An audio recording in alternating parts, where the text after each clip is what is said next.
حال ہی کے اشعار آپ کو سنائے تھے کہ پستی کا کوئی حد سے گزر نہ دیکھے، اسلام کا گر کر نہ ابھر نہ دیکھے، مانے نہ کبھی کہ مد ہے ہر جزر کے بعد، دریا کا ہمارے جو اتر نہ دیکھے۔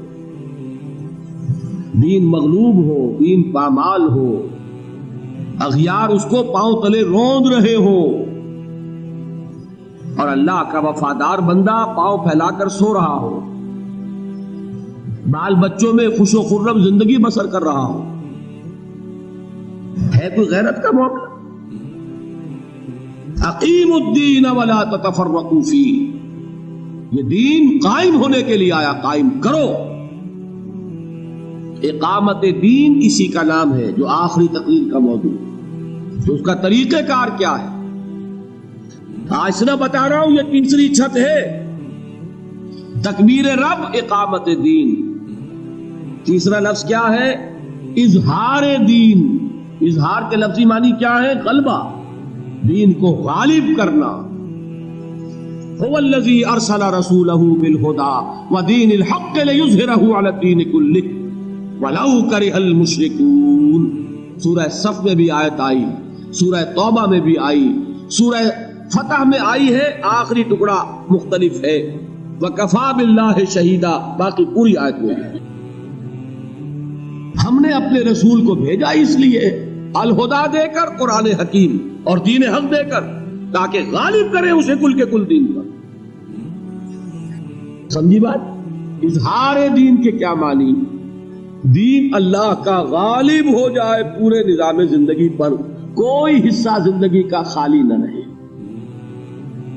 چوتھی اصطلاح یہ سورہ بقرہ میں آئی ہے اور سورہ انفال میں۔ سورہ انفال میں زیادہ پرسکو الفاظ ہیں، وَقَاتِلُوهُمْ حَتَّى لَا تَكُونَ فِتْنَةٌ وَيَكُونَ الدِّينُ كُلُّهُ لِلَّهِ۔ کہ مسلمانوں جنگ کرو اللہ کے دشمنوں سے یہاں تک کہ فتنہ اور فساد فروغ ہو جائے اور دین کل کا کل صرف اللہ کے لیے ہو۔ سمجھ رہے؟ فتنہ اور فساد کیا ہے؟ موٹی سی بات سمجھیے۔ آپ کہیں کہ صاحب امریکہ میں تو کوئی فتنہ نہیں، کوئی فساد نہیں، اور فلاں سوسائٹی تو بڑی پرامن ہے۔ اصل فتنہ کیا ہے؟ اگر ڈاکوؤں کے ڈیرے میں امن ہے تو کیا اسے امن کہا جائے گا؟ بات سمجھیے، اصل فتنہ کیا ہے؟ یہ زمین کس کی ہے؟ اس پر حکومت کس کی ہونی چاہیے؟ جو اپنی حکومت جما رہا ہے وہ کون ہے؟ باغی۔ کیوں ڈر رہے ہیں آپ؟ جو یہ کہے کہ مجھے اختیار ہے جو چاہوں کروں، وہ کون ہے؟ باغی۔ اور جو اللہ کا وفادار ہے اس کی کیا ذمہ داری ہوگی؟ اس بغاوت کا سر کچلنا۔ اگر نہیں کچلتا تو کیا شمار ہوگا؟ وہ بھی باغی کا ساتھی۔ جو باغی کو برداشت کرے ایبیٹمنٹ کہلائے گی، یہ جرم کی اعانت کہلائے گی۔ یہ دو اور دو چار کی طرح سمجھیے، پھر سمجھیے زمین کس کی؟ Who is the rightful ruler of this world؟ اللہ۔ کس کو حق پہنچتا ہے کہ اس کا قانون چلے؟ کوئی اور اپنا چلوائے تو کون؟ باغی۔ اور جو اللہ کا وفادار ہے اس کا فرض کیا؟ اس باغی سے نبرد آزمائی، اس کا سر کچلنا، اور اللہ کے دین کو، اللہ کی حکومت کو قائم کرنا۔ وَقَاتِلُوهُمْ حَتَّى لَا تَكُونَ فِتْنَةٌ وَيَكُونَ الدِّينُ كُلُّهُ لِلَّهِ۔ جنگ کرو ان سے یہاں تک کہ بغاوت، فتنہ، فساد ختم ہو جائے، قلع قبا ہو جائے، اور دین کل کا کل اللہ کے لیے۔ دیکھیے اگر کوئی ایک شخص بیٹھا ہے کہ میرا اختیار ہے جو چاہوں کروں، وہ کون ہوگا؟ وہ فرعون ہے، نمرود ہے۔ تمام انسان مل کر کہے ہماری مرضی ہے جو چاہے کرے، آپ اس کو نیلم پری کہتے ہیں، تو سمجھتا ہے یہ آزادی کی ہے نیلم پری، جمہوریت، پوری دنیا کی محبوبہ۔ اسلام کی نگاہ میں یہ بھی بغاوت۔ فرق کیا ہے؟ 2 ٹن گندگی تھی، کوئی ایک سر پر تھی، وہ سب میں تقسیم کر دی گئی، گندگی تو گندگی رہے گی۔ غیر اللہ کی حاکمیت کا اصول یہ ہے بغاوت. حاکم کو ان الحکم الا للہ، سروری زیبا فقط اس ذات بے ہمتا کو ہے، حکمراں ہے ایک وہی، باقی بتانے آزری. اللہ کے دین کو قیام کہہ لیں، اللہ کی بڑائی کا نظام کہہ لیں، دین کا غلبہ کہہ لیں، کل دین اللہ ہی کے لیے ہو جائے. اصطلاحات 4 ہیں، مفہوم 1 ہے. 5ویں اصطلاح حدیث میں آتی ہے. حضور سے پوچھا گیا، حضور کوئی جنگ کرتا ہے مال غنیمت کی خواہش میں، کوئی جنگ کرتا ہے اپنی بہادری کے مظاہرے کے لیے، کوئی جنگ کرتا ہے کسی قبائلی یا قومی عصبیت میں.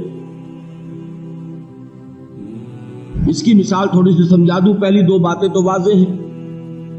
فرض کیجئے کوئی شخص جا تو رہا ہے حضور کے ساتھ ہی کسی غزوے کے لیے، اپنے دل میں نیت جو ہے وہ مال غنیمت کی ہے. نیت تو انڈیویجول ہوتی ہے نا. کوئی شخص جا رہا ہے جنگ کے لیے، اپنے دل میں نیت صرف اپنی بہادری کا ذرا جوہر دکھانا ہے. اور کوئی شخص جا رہا ہے، یہ حمیت سے مراد کیا ہے کہ جو حضور کسی خاص قبیلے کے خلاف فوج کشی کر رہے ہیں، اس قبیلے سے آپ کی کوئی پرانی دشمنی ہے، اب آپ کے دل میں یہ ہے کہ اب موقع ملے گا دشمنی نکالنے کا. یہ آپ کی جنگ جو ہوگی یہ اپنی حمیت میں ہوگی. سمجھ گئے بات کو؟ قومی حمیت، قبائلی حمیت. تو سوال کیا تھا کہ حضور ان میں سے مجاہد فی سبیل اللہ کون ہے؟ آپ نے فرمایا ان میں سے کوئی مجاہد فی سبیل اللہ نہیں ہے. مجاہد فی سبیل اللہ صرف وہ شخص ہے جو جنگ کرتا ہے صرف اس لیے لتکون کلمۃ اللہ ہی العلیا، کہ اللہ کی بات سب سے اونچی ہو جائے. اللہ کی بات کا اونچا ہو جانا، اسی کو آپ کہتے ہیں بول بالا کرنا. اللہ کا بول بالا کرنا، بات ایک ہی ہے. تو تکبیر رب کہہ لے، اقامت دین کہہ لے، اظہار و دین الحق علی الدین کلہ ہی کہہ لے، لتکون کلمۃ اللہ ہی العلیا کہہ لے، ویکون الدین کلہ للہ کہہ لے. مفہوم ایک ہی ہے. یہ بلند ترین چوٹی ہے دین کی. ان 2 میں ایک نسبت ہے، اس کو میں مثال سے واضح کر دوں. دیکھیے، ایک ہوتی ہے بیل، وہ زمین ہی پر پھیلتی ہے. کدو کی بیل، خربوزے کی بیل، ککڑی کی بیل کتنی پھیلے گی؟ پھیلے گی زمین پر، اوپر تو نہیں اٹھے گی نا. بیگوں میں پھیل جائے رہے گی زمین پر. ایک ہے وہ درخت جاتا ہے سیدھا اوپر. سمجھ رہے؟ اسی طریقے سے تبلیغ بھی 2 طرح کی ہے. ایک ہے خالص مذہبی تبلیغ، ایک ہے انقلابی تبلیغ. مذہبی تبلیغ کیا ہے؟ صرف عقیدہ پھیلا رہے ہیں، عبادات پھیلا رہے ہیں، نظام قائم کرنے کا خیال نہیں ہے. انقلابی تبلیغ کیا ہے؟ نظام کو بدلنا ہے. مذہبی تبلیغ کی سب سے بڑی مثال عیسائیت کی تبلیغ. انہیں کچھ اور کرنا ہے سوائے اس کے کہ عقیدہ ڈوگما ہے وہ پھیلا رہے ہیں، اور کچھ کرنا ہی نہیں. ان کے ہاں شریعت ہی ساقط کر دی تھی سینٹ پال نے. شریعت ہی نہیں، قانون ہی نہیں، نظام کہاں ہوگا جب قانون ہے نہیں؟ نافذ کسے کریں گے؟ وہ جو کہتے گنجی کیا نہائے کیا نچوڑے، ہے ہی نہیں، بحال ہی نہیں ہے. تو کس کو دھوئے گی، کس کو نچوڑے گی، کس کو سکھائے گی؟ ان کے پاس شریعت ہی نہیں. حضرت عیسیٰ تو یہ کہہ کر گئے تھے، اب بھی وہ الفاظ موجود ہیں سرمن آف دی ماؤنٹ کے شروع میں، don't think I have come to destroy the law. ہرگز یہ گمان نہ کرنا کہ میں شریعت موسوی کو ختم کرنے آیا ہوں. شریعت موسوی تم پر بھی لاگو رہے گی. لیکن سینٹ پال نے بیک جنبش قلم شریعت کو ساقط کر دیا. موجودہ عیسائیت حقیقت میں پالزم ہے، عیسائیت ہے ہی نہیں. اس پالزم میں شریعت نہیں ہے. شریعت نہیں تو نافذ کسے کریں؟ دیکھیے، فرض کیجئے اسلام میں شریعت نہ ہوتی تو پھر تو ایک اللہ اور رسول کا نام ہی پھیلانا تھا نا، اور تو ہمیں کچھ کرنا ہی نہیں تھا. یہاں سارا معاملہ کیا شریعت ہے، قانون ہے، نظام ہے. تو اللہ اس کے رسول کے نام کو پھیلاؤ، پیغام کو پہنچاؤ اور اللہ کے دین کو قائم کرو.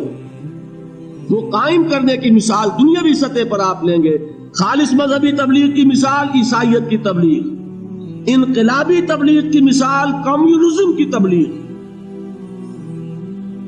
کمیونسٹ بھی تبلیغ کرتا ہے کہ نہیں؟